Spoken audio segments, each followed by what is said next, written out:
got like Starbucks brand pods as well for it. Yeah, I do like them as well. I'm just but you're not going to try like if you want. I won't try it. It just smells like gingerbread.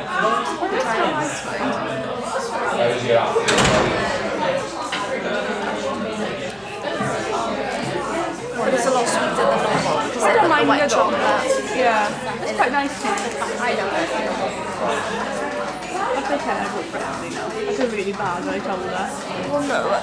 Otherwise, she would have just been happy as Larry submitting it to all. I know. What time did you tell her that, sorry? 3 minutes past 2. Because like, I texted her last night and she hadn't responded, so I texted her when I texted her. Are you coming to the lecture? Yeah. And she was like, yeah, I'll be there. She said, oh, will you be one of the breaks? And she was like, oh, no.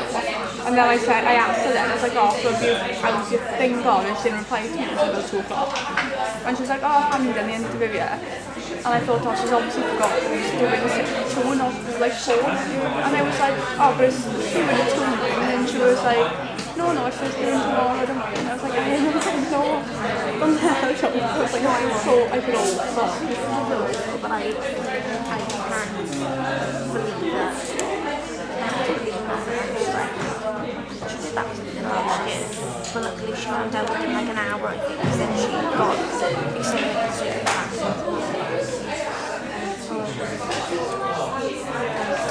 extremely super fast.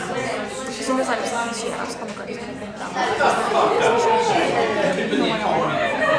because I remember one time some people were in a college and he was like, this isn't going to do this lecture, and I never been to a school and I never get Shut the fuck up. It's too late on a Monday for me to care about shouting at people. And I'm not even supposed to be here. This isn't even my lecture, this isn't my course. Somebody want to shut the door in the back because there's going to be a load of swearing and I don't want people hearing that. Thank you. Okay. See that? Before we begin, without using electronic devices of any description, define postmodernism. Somebody, tell me what postmodernism means. Oh, I can see I'm in the right place. Any ideas? Has anyone ever heard the word postmodernism before? One to tell me where you've heard that word. So I used to take sociology in high school. Yeah. And we talked a lot about like postmodernism, structuralism, and all of these perspectives, basically. Anyone else in this room ever done sociology? One other person. 2 people. You've heard of postmodernism? Yeah, so she won't ask us quickly, I think. Yeah. Okay. So, postmodernism as a term is used extensively in humanities and in critical theory to describe a particular set of conditions under which we produce, receive, and understand media text. Any questions? Does that make sense? No? Is anyone listening? Can I give you a recipe for brownies? And you will all nod. Okay. It's nice to know what I'm working with. Postmodernism is a condition. It is a particular condition of industrial and economic factors which emerged post-Second World War across the Western world. We moved from being a modernist society to a postmodernist society. And the move to postmodernism involves different types of production, different types of understanding, and different types of reception of media texts.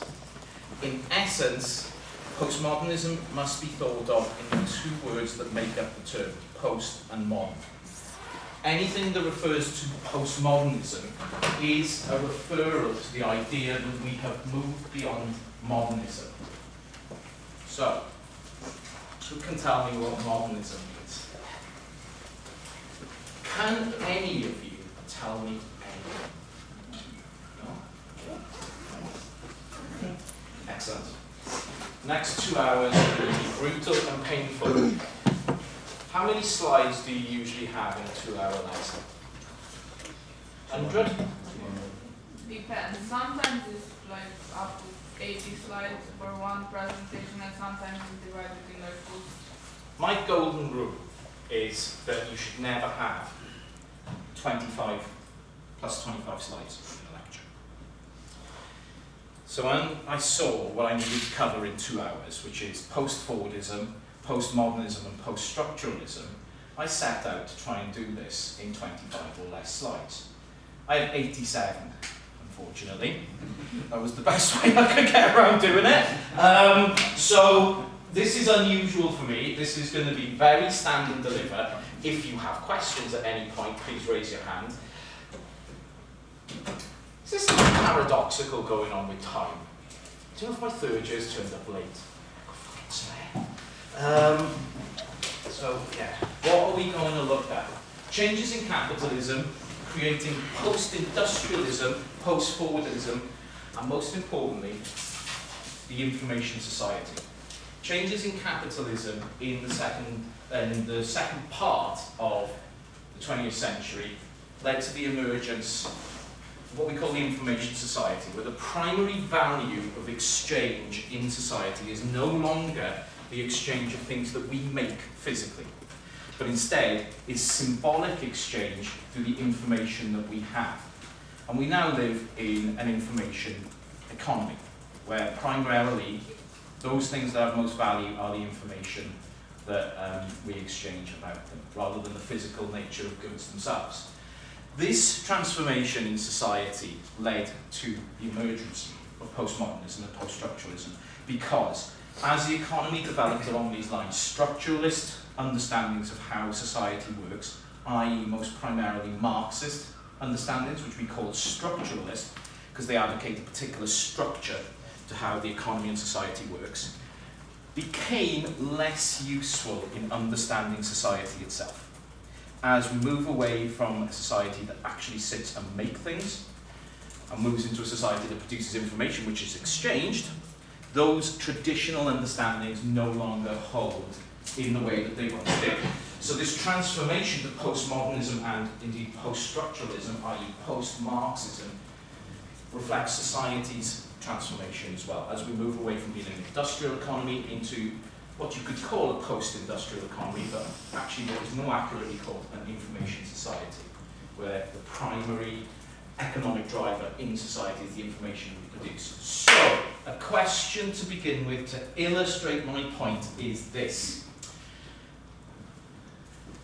In Britain, do we pay for healthcare? Yes or no? Yes. Who said yes? How?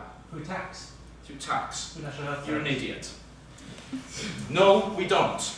Our taxes do not pay for healthcare. Our taxes get pooled and are distributed into a pool for things. You're not an idiot. You knew what you were talking about.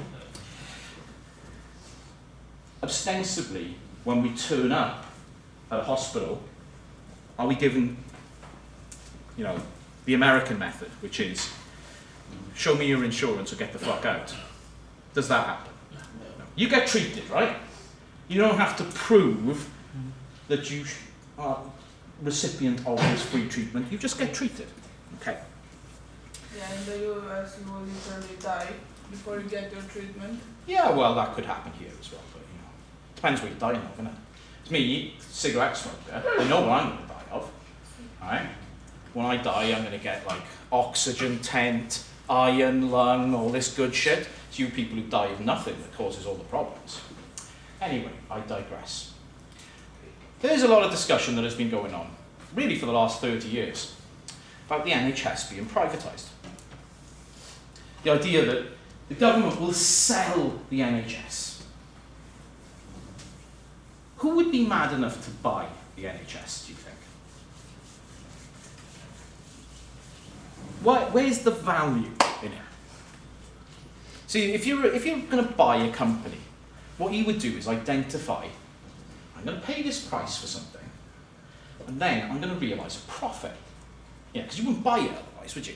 You wouldn't put all that money in and think, ah shit, this is bleeding money, I'm going to be poor. And you wouldn't be like Elon Musk, who's a fucking moron, okay? So we'll get on to him in a second. Who would buy the NHS? I'd assume it would be one of the American healthcare companies. Why would they do that? They already have the model for making healthcare systems profitable. Good.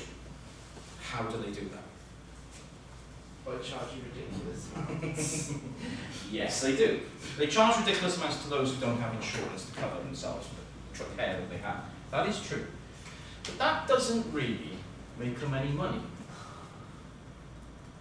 How does an American healthcare firm make money? And why, therefore, would somebody buy the NHS to make money the same way? Through the insurance? I mean, there's a link between the two, but it's not the margin you might think in terms of big bucks. But you're right, you know, there's money in it. Do they get subsidised by the American government? They do a little, and that relationship will probably carry on. But there's a big elephant in the room here. Okay, let's pull this apart a little further. Put your hands up if you were born in the UK. Okay. Good. Put your hands up if you, as a child, ever had treatment via the NHS. Put your hand up if, as an adult, you've ever had treatment via the NHS. Okay. Now, I'm 43 years old. The NHS was there the day I was born. I was born in a hospital. The hospital's not anymore, but the institution still exists, right? Because I'm old as fuck and the hospital's been pulled out. People live on that hospital now. It must be dark. There's some really black people, you know, evil people born in that hospital, me included. So, the NHS, from the day I was born, in fact, before I was born, my mother would go and, you know, it wasn't that in the dark ages, it was like scans and shit going on at that time. So, before I was born, my mother went and had a, you know, ultrasound and all this good stuff, right? And she probably got all sorts of pills and stuff, and they knew about me before I was born. When I was born, they were able to label me with a number. Same number I've got now, my NHS number, that's not changed. And eventually they were able to tag a name onto it. And then when I fractured my skull when I was 10, I was in the NHS, so they took all sorts of information about that. And I dislocated my shoulder, and I broke my leg, and broke my nose, and my teeth filled, and X, Y, and Z, and Z, and Z. What has the NHS got about me? Medical history.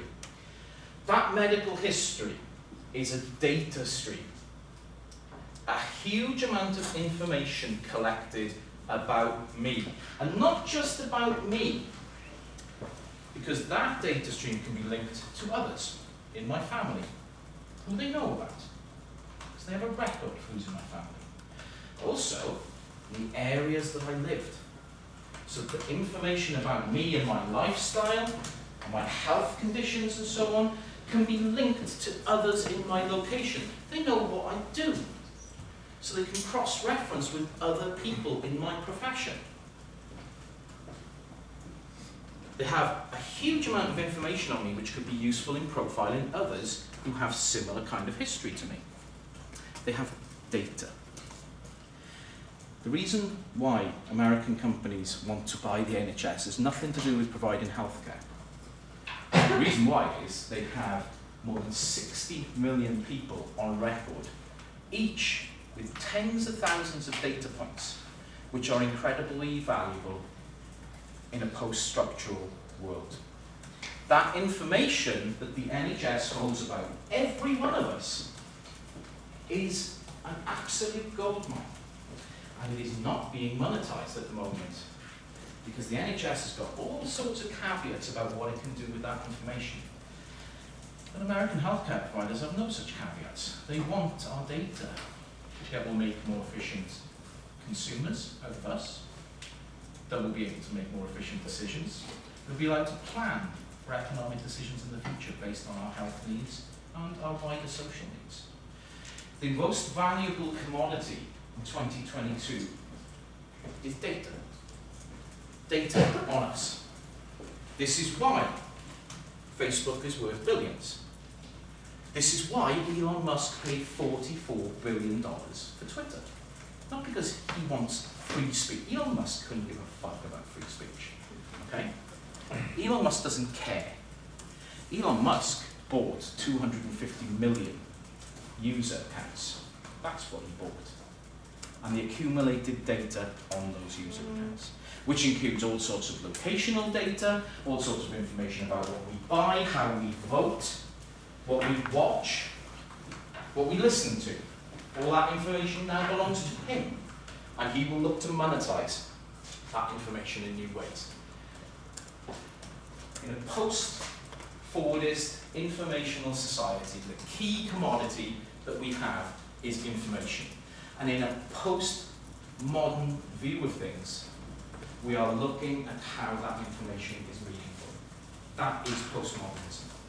In a data-driven society, classic explanations of how society works, like a Marxist society, where you have a base, where people own the means of production, and that influences culture, that is no longer sustainable, because culture is now influenced by the endless circulation of data and information, which does not correspond to a Marxist account of how society operates.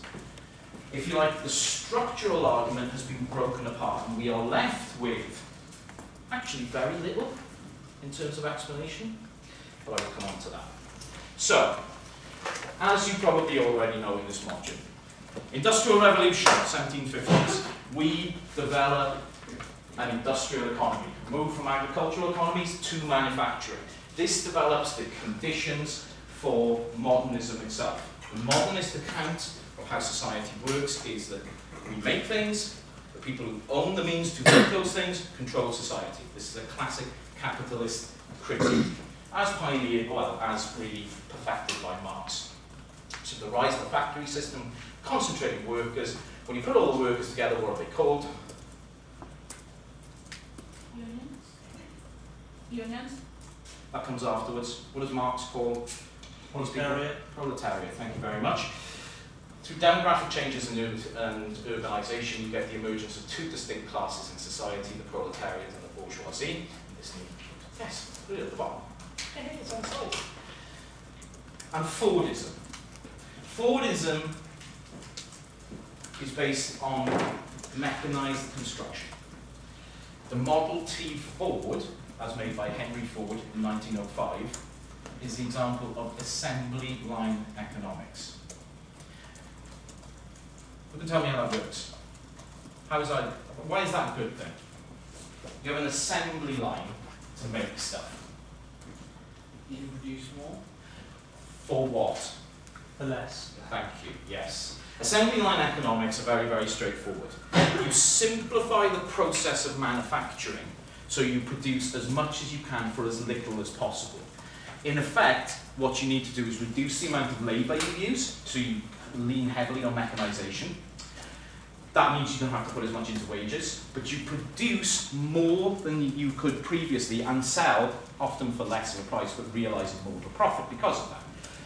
Ford was the pioneer of doing this, and as I say, in 13, Ford's automated moving car assembly line began. Principles of this started in 1905, working better and better and better until the fully automated line emerged in 1913. And Ford made what? I don't mean cars, I mean, what did he actually make out of doing this? A lot of money. Oh yeah, big bucks. That's exactly what he made. Huge amount of money. Because in this system, money is concentrated in the hands of those who own the means of production. So, Ford makes a huge amount of money. Now, does anyone know anything about Henry Ford? Anti-Semite. Very good. What do you think he used his money for? Supporting political campaigns. I can't obviously Basically. He was even friends with the Nazi Party. I don't know what the connection was with them, but Well, he was a big supporter. he was he was aligned to them politically in terms of their views. Ford brought down costs and allowed mass production for mass consumption. So he paid high wages to those that did work on it, because that created a market for his goods. It's a very interesting way of doing things. You reduce the amount of labour that you have, but you pay those that actually work a lot of money so they can actually consume. Because it doesn't make sense to have produce luxury goods and then not have anyone buy them. So you've got to actually produce a market as well. Creating a new type of consumer, massified large-scale production with standardized products. And this model, of course, was copied elsewhere. So have you done Frankfurt School with Sarah? Okay. So, as outlined in the Dialectic of Enlightenment by Adorno and Horkheimer, this model was copied by the entertainment industry. Create automated, standardized practices of production to keep production costs low, and then you can pump out huge quantities of the same thing to a captivated audience who will buy it. This is why Adorno and Horkheimer thought that the culture industry was just business, because all they were doing was producing in terms of business.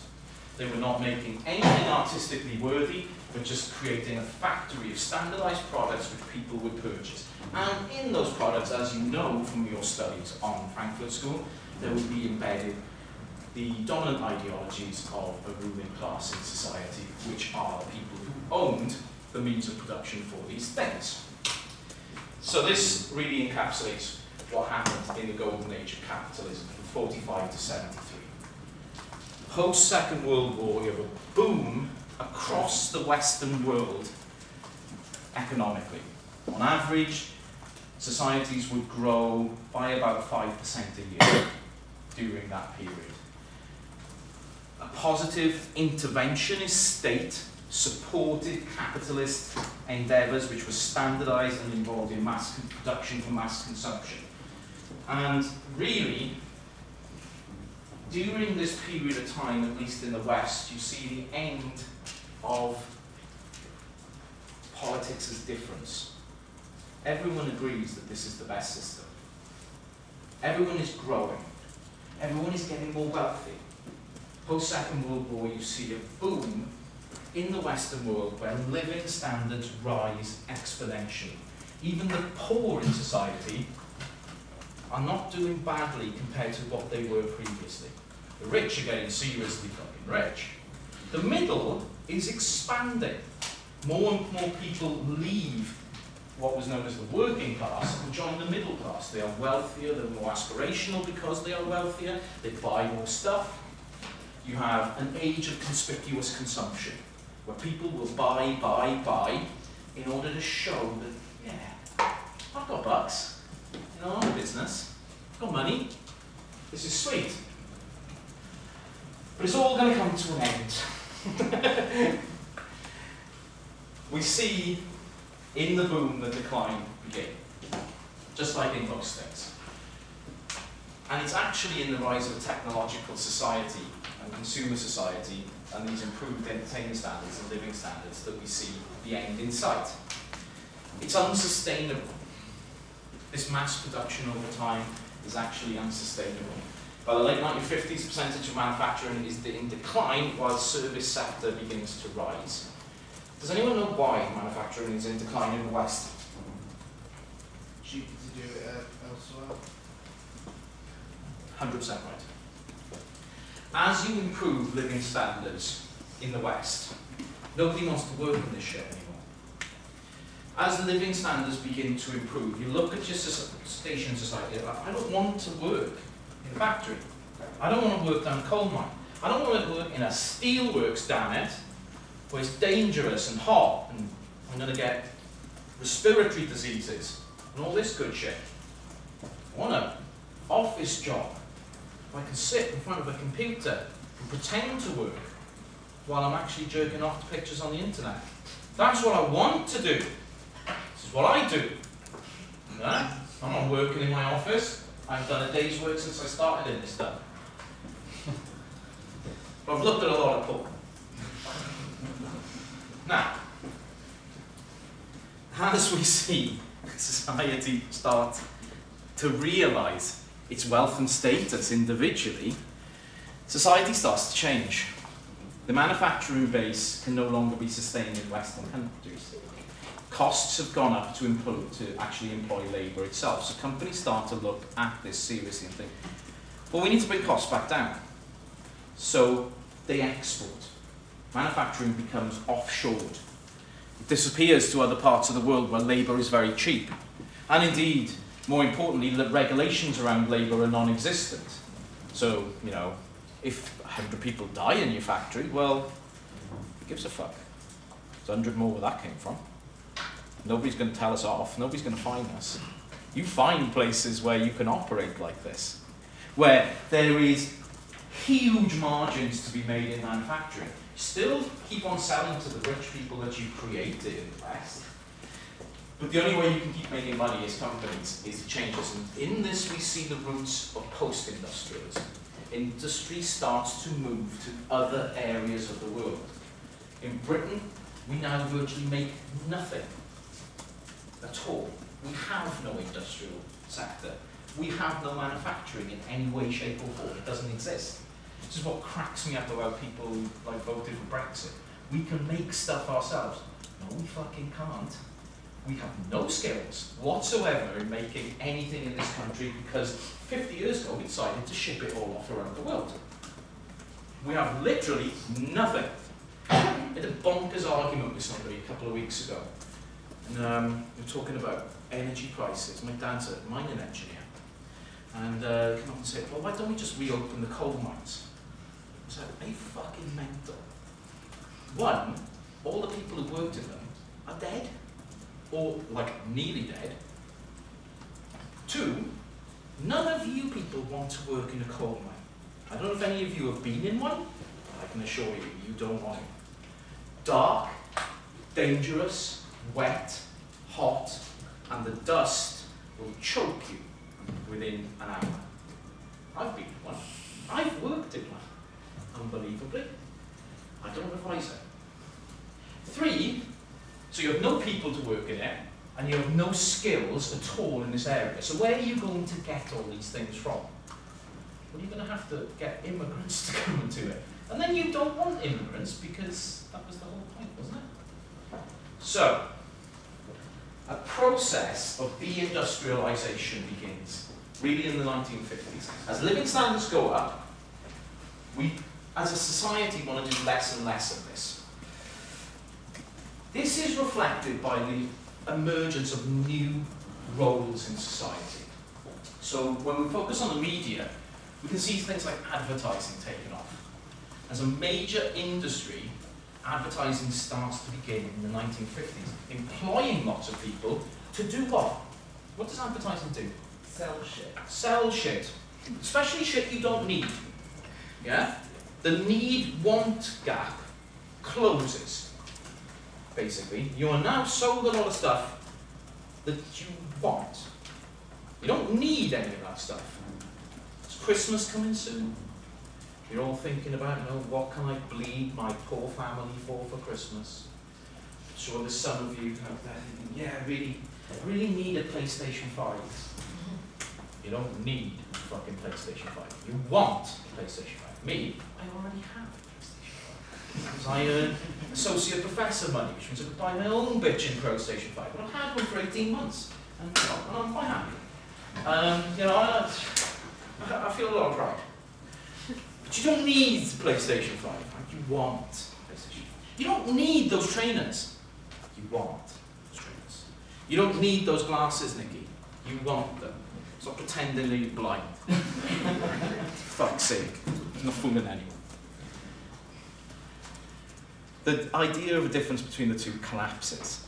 And this is reflected in the emergence of new industries. In particular, advertising becomes a vast, vast part of our society. We begin selling to one another, ostensibly circulating capital in society around one another. We earn by selling, and we buy other stuff that other people are selling to us. It kind of, Valley's kid that I am, everyone I know from when I was growing up either works in the NHS or works in Tesco. That's it. Nobody does anything else from where I come from, all right? And because of that, basically it's the same money circulated around the place. People earn money and go and spend it in Tesco, then they get sick, and they go back to the fucking NHS, and it just continues going around. Nothing ever gets created. Nothing happens. As media starts to thrive in this new sort of media, we get the global village emerging, a new world of electronic interconnectedness. We start selling in this way all the way around. The key thinker about this is Daniel Bell, and his book, The Coming Age of the Post-Industrial Society, written in 1973. Bell was ahead of the curve. Bell understood that actually it had already happened, but we couldn't see, because when there's major societal change occurring and we're in society, it's very difficult for us to see it. So university is terrible at this. University still has you all packed in this room, thinking this is an efficient way to do things. This is the worst way of doing things. This is pathetic. There's a million better ways of giving you this information than me standing here talking. The university is invested in all of this stuff. Physical infrastructure. It thinks it can't waste that physical infrastructure, so it has to get you in here, or I say get you in here, about half of you by the look of it. Yeah, I take it as a personal affront. Say like Sarah's away for a week, I'm not going to come. Well, fuck you all. I'm going to take over that recording with like, I don't know, pictures of me going like that. Rock and roll. So Bell's notion of the post-industrial society is very, very important. What did Bell actually say? Well, there were three eras according to Bell. He conceptualized the pre-industrial society, agricultural labour, industrial society, and a post-industrial society based on services and information and, most importantly, electronic power. The idea that the primary conduit now to economics and society itself will be, he uses the term electronic, but there's enough in what he was writing for us to ascribe another word to it, digital power. He foresaw that digital transformation was upon us, and that now we will be in a service and information society. And basically, that's what we're doing here. Your 3-year degree is solely a training in service and information exchange. What are you going to do after your degree? Somebody give me, somebody in this room must have ambition. No? Have we drilled it out of you? Work for Vice News. You're going to work for Vice That's News? what I want to do. Okay. What do Vice News do? They cover stories related to news. Interesting. What kind of stories? A lot of drug crime and war journalism. I'm into the drug crime now. Probably because that's basically describes Friday nights. How did you're going to have to explain this to me, because I'm obviously ignorant about these matters. How did Vice News make money? I actually don't know. There's a views on YouTube, but that's not really enough to fund a massive news organisation that they are. So I assume private sponsors and advertisement? Advertisements. Yeah. You want to go and work in the information economy, where you will produce information which will be monetized by the number of people who access it. That number of people who access it is a quantity that can be ascribed to advertisers to say, this article has this reach, therefore you will pay X to have your banner on here, or to have a link through on here, or to be included as a sponsor of the article. And you will realise X amount of value based on these metrics that we have done with other articles on our site around these things. This is how Vice News works, effectively. It metricises everything that goes on its services, and then is able to attract advertising revenue on the basis of the traffic and attention that it captures. Ostensibly, what Vice News are selling is people's attention. They're saying, we get this many people, they spend, I mean, they metricise how long you spend on the page. They even actually measure where you stop on pages and for how long, in order to see what the kind of attention is given to an article. And then they will sell portions of that page to advertisers. This is the service and information economy. And really, a media degree, that's what we're doing. I mean, we're giving you the tools to analyse all this stuff and to understand how it works, I think that's quite important in being a good practitioner in this kind of thing. You've got to understand how this works and what it's doing, and what the aim is here. If you've got that toolkit, you're probably going to work well within that kind of system. But at the base level, we're also telling you how to make websites, how to make content, how to make video content, how to make audio content. Yeah? It's basically your degree to work in that economy. That's been your entire education. At a root level, if you've been educated in the UK, you have been educated in a particular set of skills that equip you for this society. You haven't been educated for that society. Because there's no point. It doesn't exist in the UK anymore. You say, well, I've got a friend that does engineering. Your friend is a fucking moron. Okay? There is no engineering. They might have specific things to do. Sure, we need people to fix cars, fix washing machines, X, Y, and Z. There's no engineering in this country that makes anything big anymore. You have to go abroad and work, where they actually make things. 99% of people are educated in that one. Even the engineers, mostly. So, this is what happened to society, basically. We went from the industrial society to a post-industrial society. You might think, what are you talking about? Why are you not talking about postmodernism? Relax, I'm a professional, come on now. So there's 5 key changes. Manufacturing to information systems and services. Change in occupational structures. So we see industrial labour declines. And the systems of industrial labour. Somebody said unions earlier. And unions have been in mass decline since the 1950s. Although they seem to be quite active in this institution. As you will find out at the end of this week. Right? You see the rise of a new elite.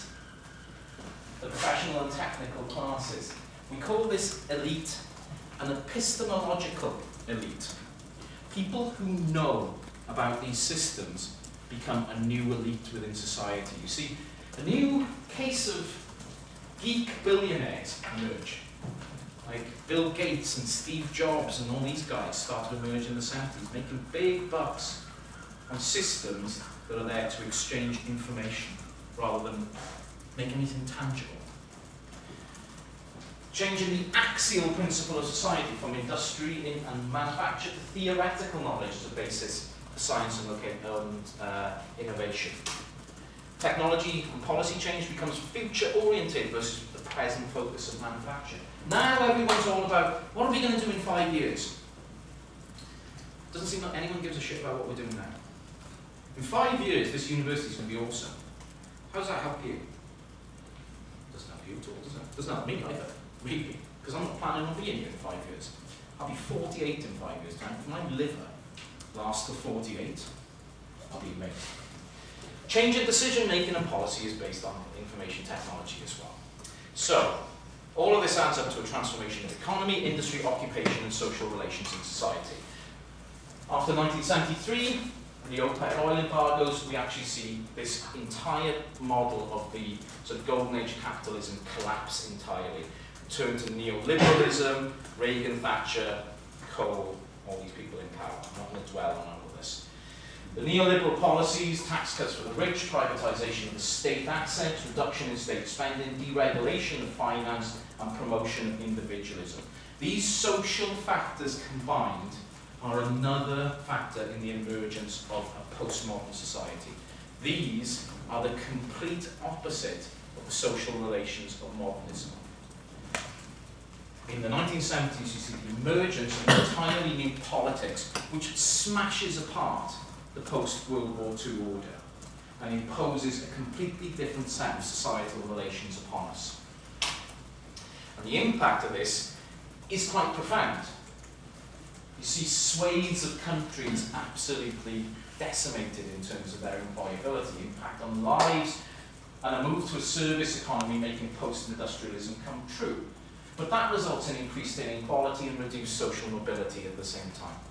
You write off huge parts of the country that were industrially wealthy and replace them with wastelands of nothing, where people just exchange information, which is basically where we're at today. So, Fordism has matured. It wasn't just an economic model, but it was also a mode of life, but it was extremely rigid, And when the crisis of capitalism in the early 70s occurs, Fordism has to end. We needed economic restructuring and political readjustment. What we got was neoliberalism. I'm not going to dwell on neoliberalism because I'm assuming Sarah has talked about it previously. Is that right? Was anyone listening? Okay. Now, as all of that occurred, information technology became king. As you get rid of industrialism, you replace industrial processes and the relations between workers in industrial processes with information technology.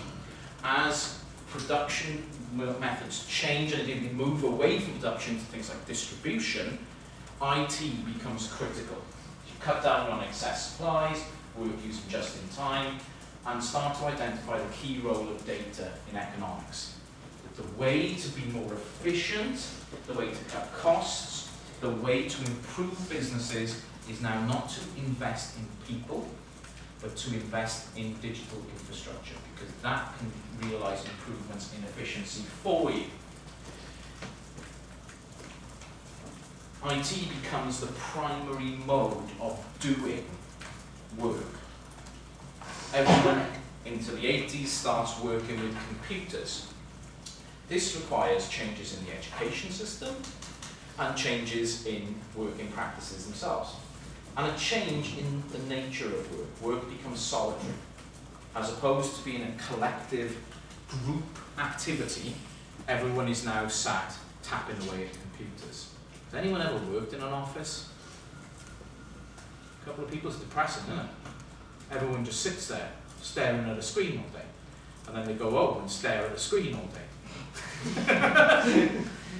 Because people suck. I don't know why I'm saying I'm not different. So, as these things start to occur, we start to see changes in how we theorize this. So in the 1960s in particular, you start to see a new wave of theory emerge out of France to explain this post-Fordist movement. And in the 70s and through the 80s, the ideas of postmodernism and post-structuralism will be taken up across the world. And these are linked explicitly to the changes of society itself. Postmodernism didn't develop in a vacuum. Postmodernism emerged by looking at how society itself was emerging out of these changes. And the key to understanding postmodernism, I guess, is this. In the modernist world, the industrial world, you had a story. Yeah? Everyone went to work. You made stuff. You got wages for what you made, you went home, you spent it. And that model was breaking down.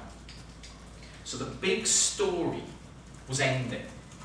What postmodernists called the master narrative was coming to an end. And without the master narrative, you didn't have anything left to explain how society works, how the world works. Nothing is left. There is just quicksand where there was concrete. Nothing works as an explanation anymore. So we are left in this morass. And it's not just in terms of economics. This is in terms of education. What's the point? I'm never going to get a job anyway, because there are no jobs, because they've all been shipped somewhere else. What's the point in morality? Morality is based on this sort of Protestant work ethic. Well, there's no fucking work. So why should I be moral? Postmodernism taps into these ideas.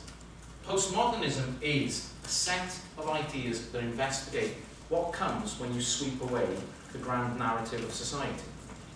That is the best way I have of explaining it in a very, very simple form. Postmodern approach is to reject the notion of a grand narrative, because the grand narratives don't exist. They've gone.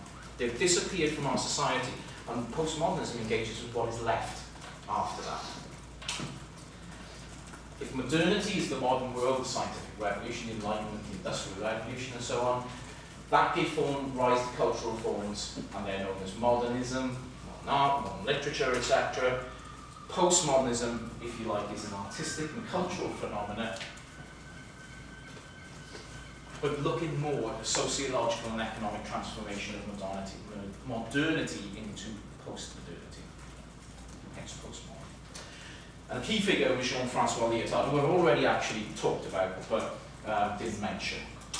So there's Jean-Francois Lyotard, he's now long dead, French philosopher and literary theorist, began as a structuralist, but then quickly became a sort of critic of Marxism. His key book was called The Postmodern Condition. Lyotard was obsessed with the computationality of society. He saw that in the 1970s we moved from a society where computers were used very little and were centered in institutions like this, you know, universities, major government organizations and so on, to eventually start to break into the home, where computers could be found at home. Now, in the late 70s, that was, you know, by today, you'd be looking at all the human computers and go, holy shit, I didn't even think we'd go this far. What Lyotard identified about the mass proliferation of computers was that the key to economic growth in society had transformed not into production, but into knowledge. Where knowledge was stored and how knowledge is distributed was becoming the key economic factor in society. Now, what is valued is what you know, not what you make. And basically, he argued that computationality and computational structures and the use of computers in society had transformed the meaning of knowledge itself. Previously, knowledge was a useful and valuable tool in terms of individuals. You know, what could an individual know? What education did you have? You know, where did you go to school? If you like, knowledge was conceptualized in social terms, and those who had particular forms of knowledge became quite valuable. For Lyotard, computers changed all that because computers have a different form of knowledge altogether. A computer can tell you what the capital of France is, but a computer can also tell you how many people live there, what their socio-economic status is, how many died last year in rickets, how many earn this much and that much and that much, how many own a car. A computer's knowledge base is completely and fundamentally different to that we valued in the past. Knowledge is, you know, distributed and exhibited by humans, operates on a very different scale to computational knowledge. And it is that computational scale of knowledge that he said was transforming society itself. The narrative there of, you know, who's the most valuable person in society? Where's the fucker who's got the Oxbridge degree, right? Went to the posh private school. He knows all this stuff. He knows Latin. Who gives a fuck? I've got a database that knows everything about everyone who lives in Neath. That's worth more. If you want to sell things to people in Neath, I wouldn't fucking recommend it. Unless you've got a whole bunch of crap that you can't move on. So, the object, this is Lyotard directly taken from the Postmodern Condition. The object of this study is the condition of knowledge in the most highly developed societies, talking about the Western world in the late 70s. I decided to use the word postmodern to describe that condition. The word is in current use on the American continent among sociologists and critics. It designates the state of our culture following the transformations which, since the end of the 19th century, altered the game rules for science, literature, and the arts. The present study will place these transformations in the context of the crises of narratives. Lyotard, in particular, was interested in this. The changes in knowledge, changes in economics, and the changes in society meant that those narratives which we live by were dissolving.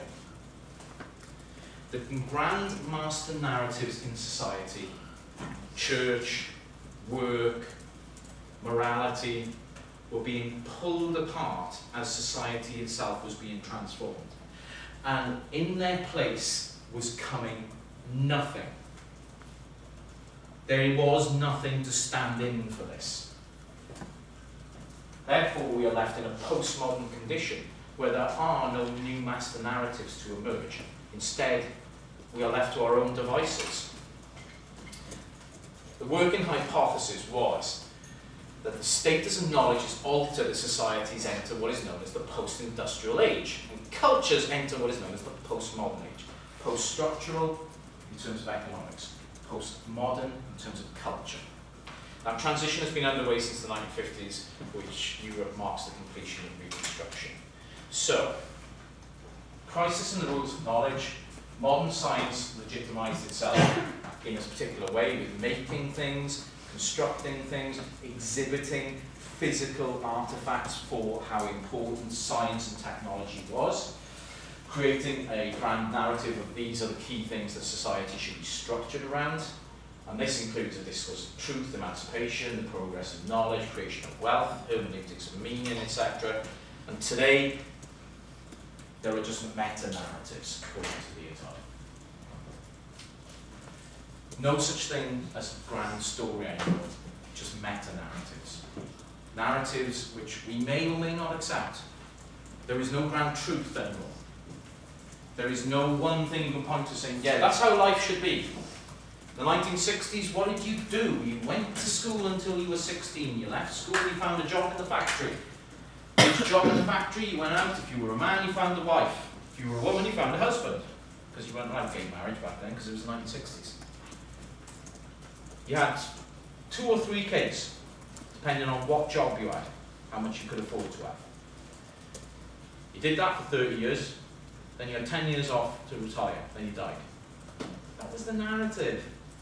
Life was so easy and simple, and so much fun. Doesn't that sound like fun? I mean, no. Fucking rock and roll lifestyle, what are you talking about? That was the narrative. In America, they had a version of it. The American dream. You go out, you go to college, you do some shit subject in college, then you go and find a job. You find a wife. You have 3 kids and a dog and a fucking picket fence and a car that was too big, and die at 60. And repeat. And repeat. And repeat. Life had a narrative. What Leotard foresaw was that the changes in the fundamental structure, economics and knowledge, meant that that narrative destroyed, ripped itself apart. It no longer made sense. And it was replaced by a series of meta-narratives. Basically, anyone can give you a narrative now. You can listen to this person, you can listen to that person. Previously, this person and that person were crazy people. You didn't listen to them. Went down the middle. Get that job. Get that wife. Get those kids. Get that dog. Get that car. Get that grave. Now, all sorts of other shit. People come along and tell me, no, life can be like this. Fucking hippies coming along and saying, no, man, it's all about peace and love. What the fuck? Peace and love. Waste of time. Nothing was ever achieved by pacifism, I can tell you that. Excluding team meetings in the media department. There's no pacifism in them pictures, let me tell you. Basically, the ideas of the Enlightenment, which I'm sure you've discussed in other lectures, so I'm not going to dwell on here, the age of reason, get swept away. These classical insights into how society should be and what people should know, because we shift to symbolic meanings in the post-industrial economy, the foundational basis of society itself starts to erode. And this leads to a crisis of knowledge legitimization, an era of delegitimization. We would call it today the post-truth world. The conditions of our own society, in effect. When we talk about post-truthism, when we talk about, is there such thing as truth anymore? You know, what if Trump is right? If you've ever uttered that sentence to yourself, what if Trump is right? There's a woods up in Henry Island. Go up there with a rope. You're a fucking moron at this point. There's millions of people out there. who ask themselves that question seriously and respond in a serious way by voting for that human sack of excrement. Why? Well, we live in a society where truths about these things genuinely been delegitimized. We no longer value truth. Truth is not a thing anymore. Who gives a fuck about the truth? In this country, we stand by as our Prime Minister tells us there were no parties in my house during lockdown. And then you get shown pictures of him at a party during lockdown, holding a drink. And still, there are many of us who say, no, that wasn't a party. That was a gathering with drinks. The fuck out. Gathering with drinks. I'm going to gather your face off the floor when I finish with you. So we live in a society where we can bend the truth. Truth is no longer meaningful. We live in conditions of not knowledge legitimization, but knowledge delegitimization. Everything is questionable. Nothing is real. There is no truth anymore. You know, I'm sure there's people in here who've been cheated on by their partners in the past. You confront them with it. Might be a bit of personal bitterness here, right? You confront them with the evidence of it. No, it wasn't me. I know it was you. But then there's a tiny bit in me is like, oh, well, maybe I'm wrong. Let go of that bit. You were right in the first place. You were right. Don't worry. Science and narratives of that time had a particular way of talking about the world. The dominant narratives of modernism had a particular way of expressing the world. A logical way. A way based on evidence, experimentation, all these good things. As that becomes less important, as that kind of knowledge becomes less structurally important in society, we no longer talk about evidence or proof. It's evidenced in one great thing for me, this change. And the university does this all the time, okay? But also all your educational establishments do it. And when you move into the workforce, you will be subject to this as well. And it's student feedback. Yeah? Now, I don't know how many of you complete those student feedback forms. And I hope you do, because you pay a lot of money. Well, in the future, you'll be paying a lot of money for what you're doing right now. And I think it's important that you get a voice and you have a say in what you feel is going on in the institution. I think that's genuinely important. However,